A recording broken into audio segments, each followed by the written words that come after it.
to how to make your dumb calculator work for you so you don't have to do your dumb homework by hand.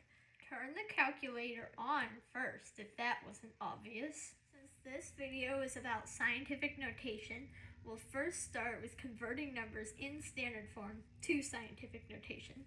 To do this, first you're going to push this shift button all the way on the left, and then push menu setup, which is right next to on. Then this menu is going to come up, and you see next to number 3 here, it says number format. You're going to want to push the 3 button for that. And then over here it says Sci for scientific notation next to 2. So you'll push 2. And then here, it really doesn't matter, like literally just pick any random number.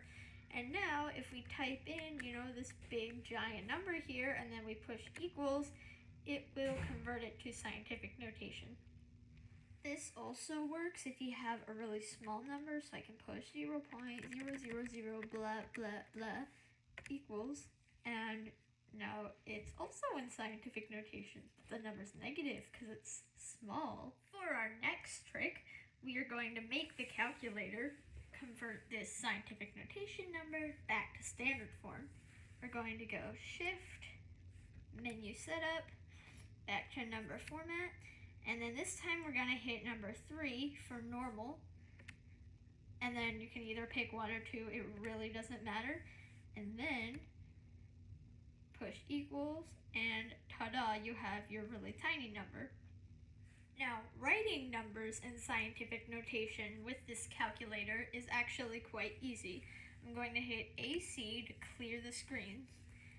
So to make up a number, I'm just going to push some buttons. And then here you push the times 10 to the x, which makes it scientific notation instead of just regular multiplication. And then say times 10 to the 6th. And there's your giant number.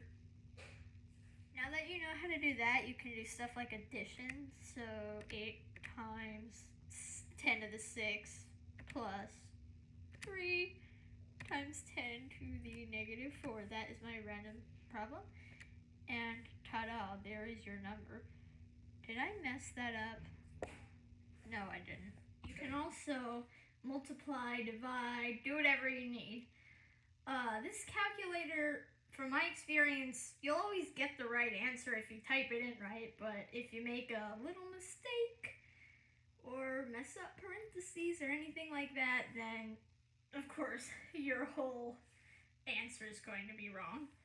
As always, I'm sorry you have to do this homework, but at least now you know how to do it fast, right? And if you get it done now, you can have more time to just go rot your brain. TV! Yay! If you're already wasting hours and hours listening to teachers at school, thank you for wasting a few extra minutes listening to me. If I helped you, please like this video, subscribe to my channel for more. Tschüss!